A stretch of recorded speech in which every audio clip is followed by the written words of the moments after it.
Welcome to mathematics. My name is Mangeya, the Maths Eagle. Right. So in this video, you learn about linear programming inequalities, how to solve inequalities, then how to define unwanted regions, then also given that there's a graph already, then how can you interpret unwanted regions? Then finally, you learn about how to formulate inequalities from given statements. That's part of linear programming. Let's get started.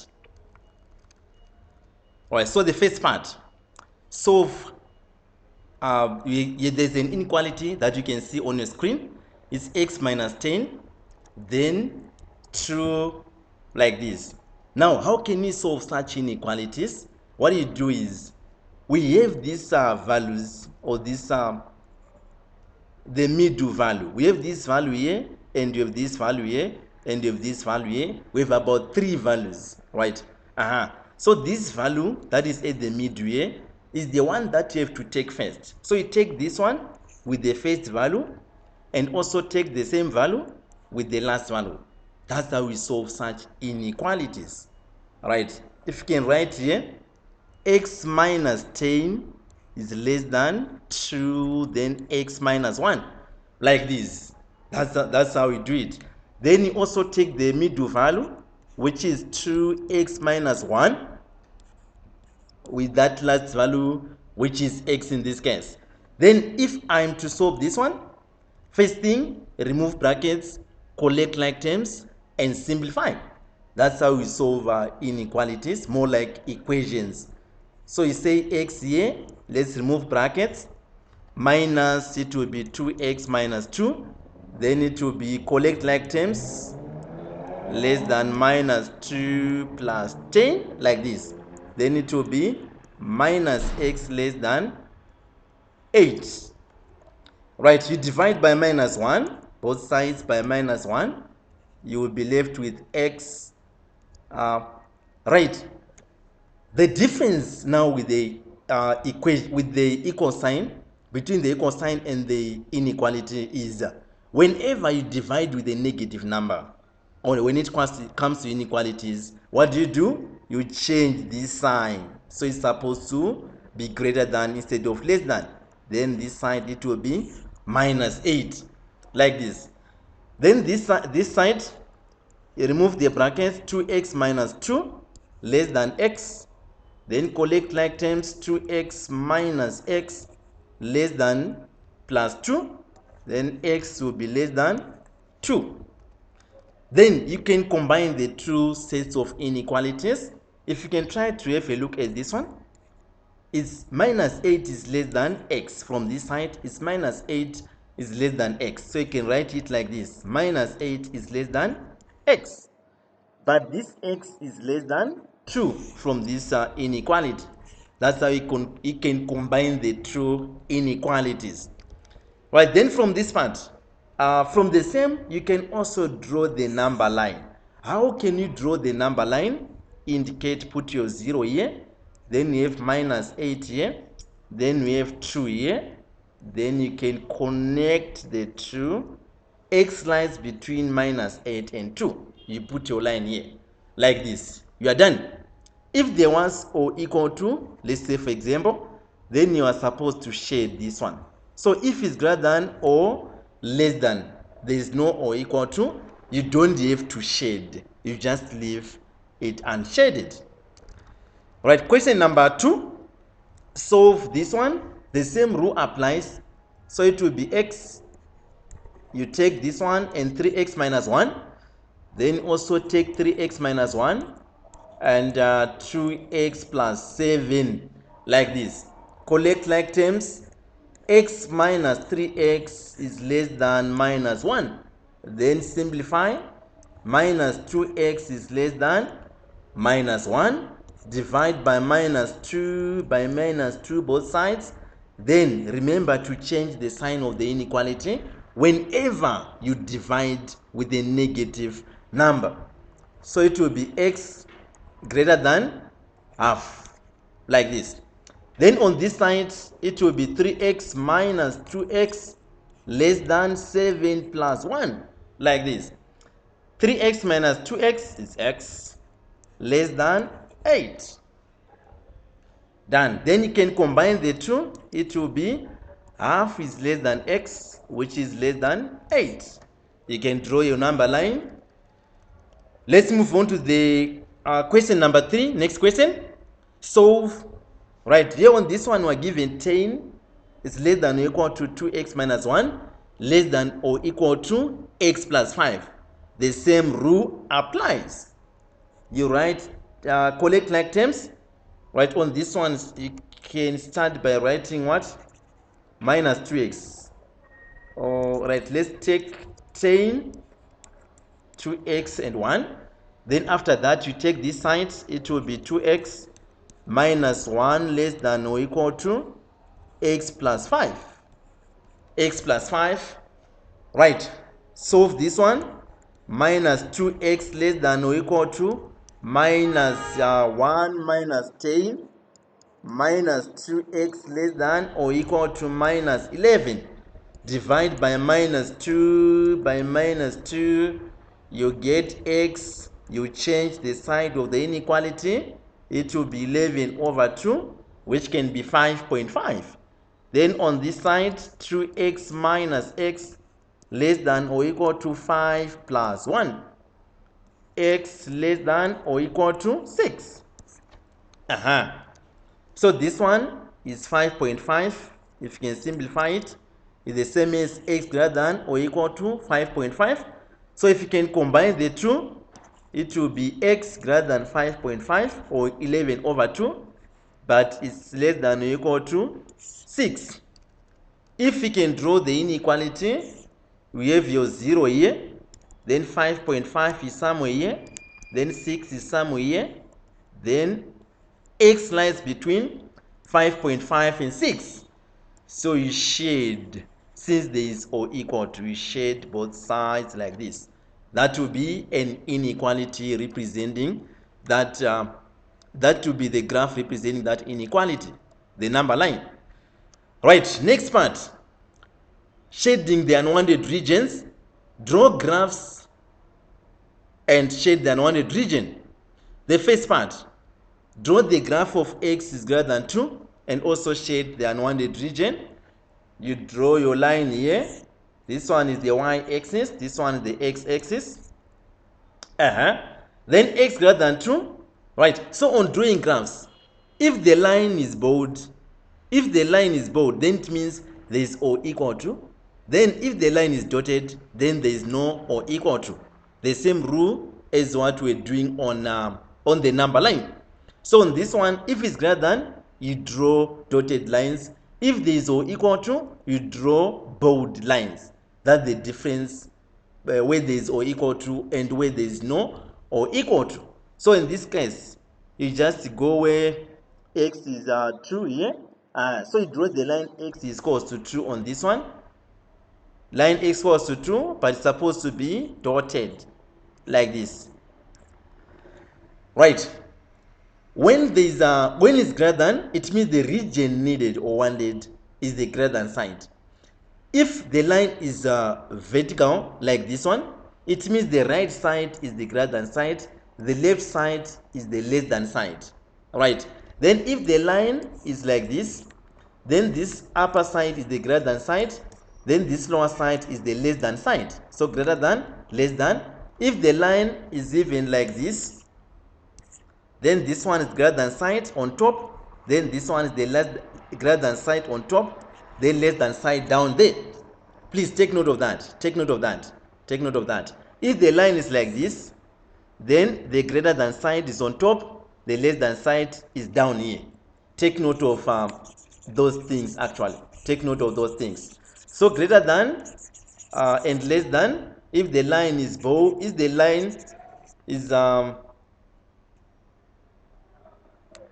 right, so greater than or equal to, greater than is above the line, less than is below the line. Right, take note of that. Right, so on this one, it's x greater than 2. X greater than 2, it means we need the right side, that's the greater than side of the line. So you shade the unwanted region. So this left side is an unwanted region. You shade this side. Done. Then number B, this one is y lying between 1 and 5. So you draw the line y is equals to 1 and the line y is equals to 5. Then these ones, they are supposed to be bold. So you go y where there is 1 here, you draw a line. Then where y is equals to 5 here, you draw a line. You label your line y is equals to 5, then y is equals to 1. So the values needed are in between these two lines. So you have to shade outside the lines. So this side and this side. Done. Then the next part, x plus y is less than or equal to 8. X plus y is less than or equal to 8. This one, part C. Right. So on this part, what you do is first thing you have to draw the graph, right? So drawing the graph, you can you draw the graph of x plus y is equals to 8. So you can say when x is equal to 0, what will be y? You put 0 where there is x. Then it will be y is equals to 8. Then you also take x to be y to be 0. Then what will be x? If you can put 0 where there is y here, x will also be 8. Then you plot the 2 points. That's how you draw graphs like this, where there is x and y. So you draw like this. When x is 0, y is 8. When y is 0, x is 8. Then you plot the 2 points. Right, so you draw your line here, joining the 2 points. That's the graph of x plus y is equals to 8. Then you go up there, you check. Is there greater than, if is there an equal to? If there is equal to, then you have to draw a bold line. Right, and in this case, there is or equal to, so the line is supposed to be bold. Then, now shading the unwanted region, this sign is less than or equal to. So the less than region is the one that is needed. So below the line, that's the wanted region. So you shade the unwanted region, which is above the line.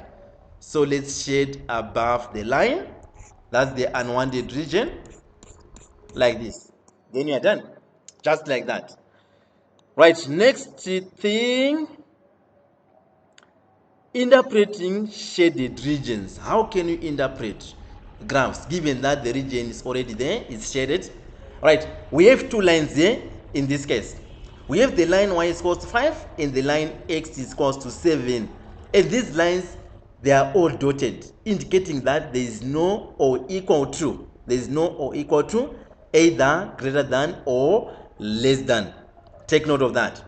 Right, so we start with this line, y is equals to 5.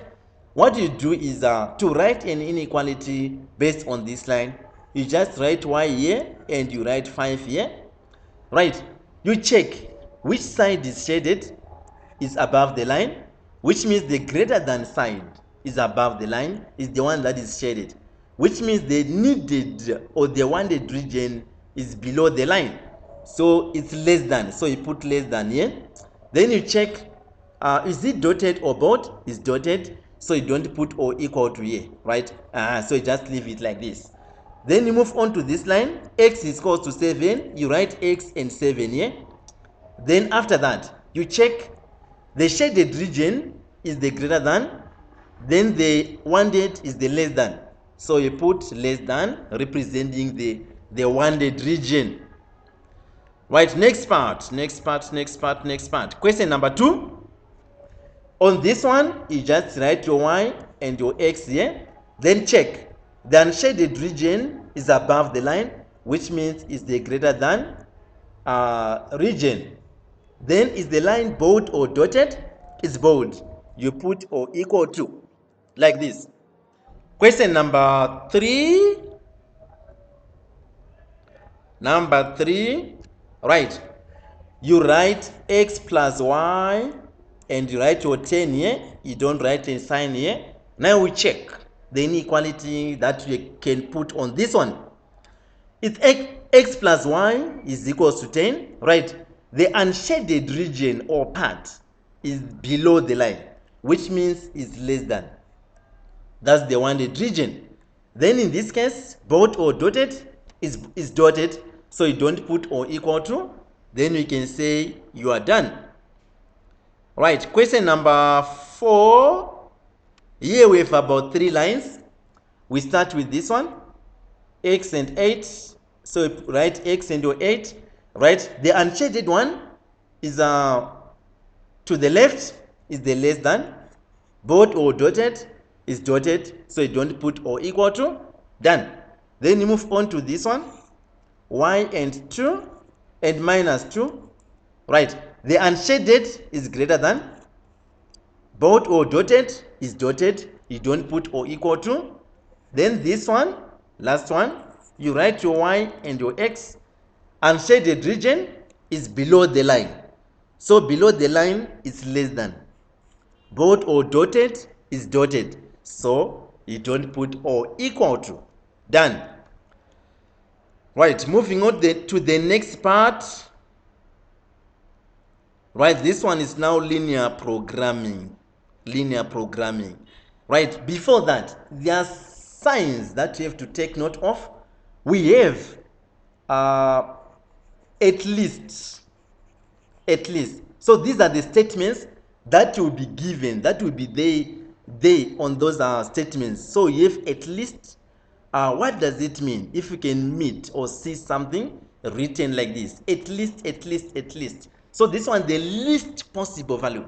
So which means the values are starting from that value, then going upwards. So what does it mean? It means greater than or equal to. That's what at least mean. It means greater than or equal to. Then the second inequality, based on this one, at most. At most, it's more like a ceiling. You've set a ceiling. Like at least is the floor, is starting from that part.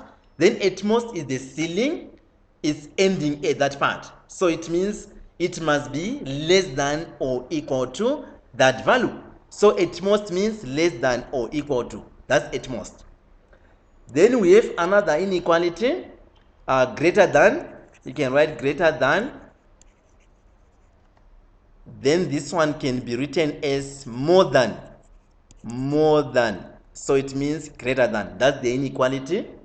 Then number 4, we can have less than. This can be also written as fewer than,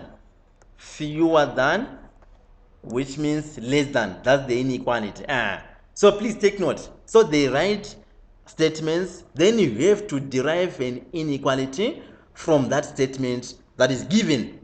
That's how you interpret these statements. At least greater than or equal to is the floor. At most is less than or equal to is the ceiling. Greater than or more than, that's the sign. Less than or fewer than, that's the sign. Right, let's move on now to the questions. Question number 1. Right, in this question, we just have to formulate inequalities, and there are 4 inequalities that are defined in this question. Right, the first let me read. Laura is told to buy some melons and oranges. Melons are 50 cents each, and oranges 25 cents each, and she has $2 to spend. She must not buy more than 2 melons, and she must buy at least 4 oranges. At least. You mark that part. Then she is also told to buy at least 6 fruits altogether. At least 6 fruits altogether. Then let x be the number of melons and y be the number of oranges as indicated there. So please take note. The number of melons is x. It's not 6. It's not 4. It's not 6. It's not 2. It's x. The number of oranges also is y. Y is the number of oranges. Not C, 4 here or whatever here or 6. It's y. Those are the numbers, the letters which are there to represent numbers. to represent numbers. Take note of that. Right, now formulating inequalities, remember there is always a limited factor. In this case, this Laura is supposed to buy melons and oranges, and this Laura only has $2 to spend. So the limited factor in this case is the amount of money that Laura has. So Laura only have $2 to spend, which means the amount of money which Laura is going to use to buy melons plus the amount used on oranges must not exceed the amount that she has, which is $2, which means must be less than or equal to $2, the amount of money that she has. Take note. Right, melons is 50 cents each. How many melons? There are X melons. Oranges, 25 cents. There are Y oranges that she's going to buy. So the cost of melons, it will be 50 times X. That is the cost per each. Then the number of melons plus the cost of oranges, which is 25Y, must be less than or equal to, in this case, please take note, the costs are given in cents and the amount is in dollars. So if you convert this one to cents, $2 to cents, you multiply by 100, it will be 200 cents. They must always be in the same unit. Right, then you simplify here, there's a common factor 25, 25, 25, and you get your inequality. This one will be 2x plus 1 is less than or equal to 25 into 200 is 8. So this one is your first inequality. Please take note, it must be less than or equal to. Less than, it means this number can be given change, right? Or the money can be enough to buy melons and oranges, which means there's no change. Right, then the second inequality is from this statement. She must not buy more than 2 melons. More than 2 melons, which means the number of melons that this one is supposed to buy must not be more than 2. Which means they must be less than or equal to 2. They must be less than or equal to 2, not more than, means less than or equal to. Which means these are melons. Melons is X. So the number of melons X must be less than or equal to 2. That's the second inequality. Then the third inequality is coming from this. And she must buy at least 4 oranges. Remember, at least means what? At least means greater than or equal to, which means the number of oranges must be greater than or equal to 4. What is the number of oranges? It's Y. That's the third inequality. So Y must be greater than or equal to 4. Yes. Then the last inequality is from this part.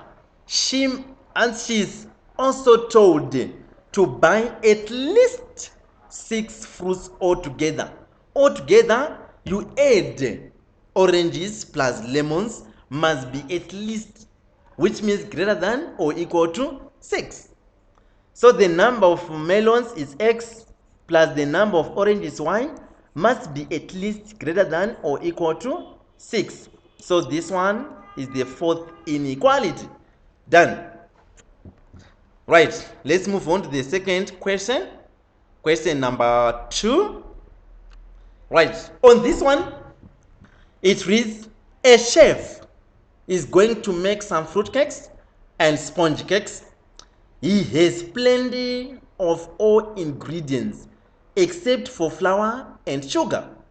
He has only 200 grams of flour and 1,200 grams of sugar. Right, on all inequalities, please take note. There is a limited factor.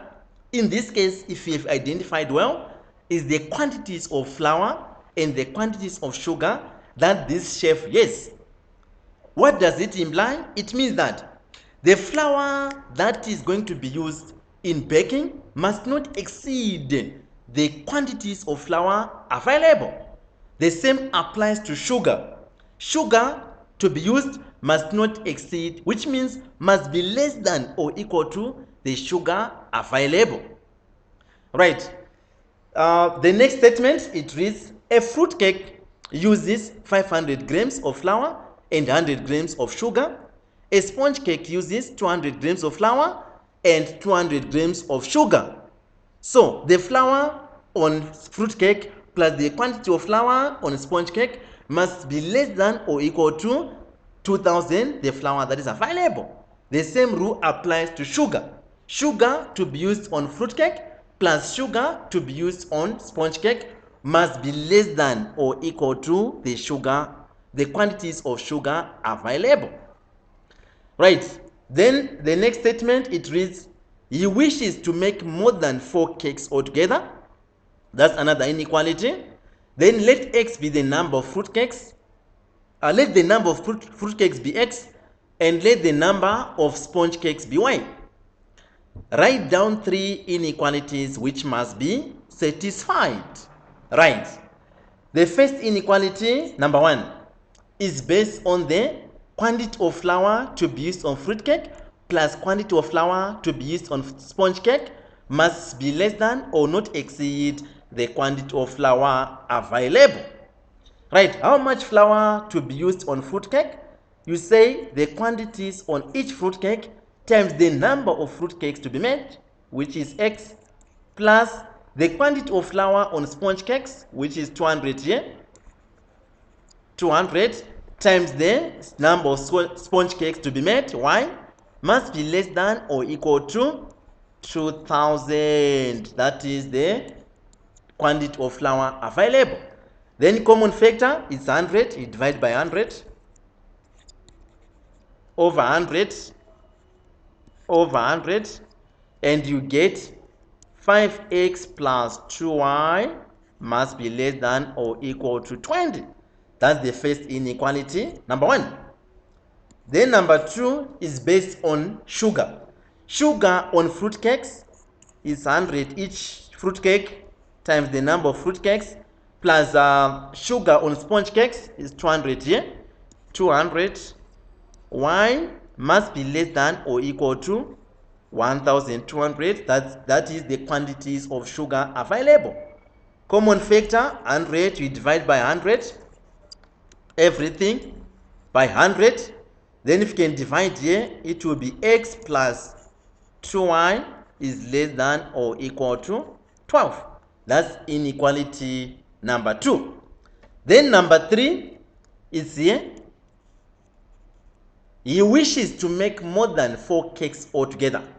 The number of fruit cakes plus the number of sponge cakes must be more than 4, which means number 3, x plus y must be more than 4. Please take note. It's more than is greater than, that's more than. There is no or equal to in this case. Done. Then question number 3, it reads, Kwame has a spare time job spraying cars and vans. Vans take 2 hours each and cars take 1 hour each. He has 14 hours available per week. Limited factor is the number of hours that Kwame has per week. He only has about 14 hours per week. Each van takes 2 hours, each car takes 1 hour. Take note. Then he has an agreement with one firm to do 2 of their vans every week. Apart from that, he has no fixed work. Kwame's permission to use his back garden contains the clause that he must do at least twice as many cars as vans. Let x be the number of vans sprayed each week, and let y be the number of cars sprayed each week. Right. Write down 3 inequalities which must be satisfied. Right, so the first one is based on a limited factor, in this case, the number of hours that this guy have. you only have about 14 hours per week.